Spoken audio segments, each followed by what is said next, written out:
నమస్తే అన్న, అందరికీ నమస్కారం. కువైట్లో వేసవికాలం ప్రారంభమవుతూ ఉన్న నేపథ్యంలో కువైట్ ప్రభుత్వం కీలక నిర్ణయాలు తీసుకుని ముందుకు వెళుతూ ఉంది. Public authority for man power ఇప్పటికే మనం చూసుకుంటే కువైట్లోని బహిరంగ ప్రదేశాలలో మధ్యాహ్నం పనివేళలపైన నిషేధం విధించిన విషయం అందరికీ తెలిసిందే.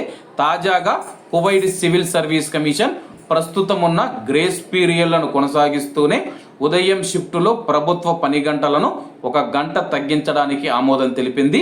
దీంతో మొత్తం రోజువారీ పని గంటలు 6 గంటలకు చేరాయి. ఫ్లెక్సిబుల్ పని గంటలు ఉదయం 7 గంటల నుంచి 8 గంటల మధ్య కొనసాగుతాయి. ఉద్యోగులు వచ్చినప్పటి నుంచి 6 గంటల పాటు పని పూర్తి చేయాలి. షిఫ్ట్ ఆధారిత వ్యవస్థలపైన దీని ప్రభావం ఉండదు. ఈ నిర్ణయం జూన్ 1వ తేదీ నుంచి ఆగస్టు 31, 2026 వరకు వర్తిస్తుందని చెప్పేసి ఆ తర్వాత సాధారణ పని గంటలు పునఃప్రారంభమవుతాయి అన్నమాట.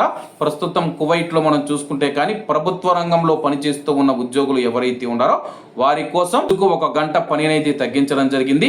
ఉదయం 7 నుంచి 8 గంటల మధ్య వాళ్ళైతే ఉద్యోగానికి హాజరవ్వాల్సి ఉంటుంది.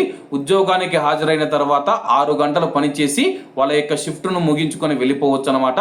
అలాగే ప్రైవేటు రంగంలో పనిచేస్తూ ఉన్నవారు ఎవరైతే ఉన్నారో ఆ యొక్క యాజమాన్యాలు నిర్ణయం తీసుకుంటాయి.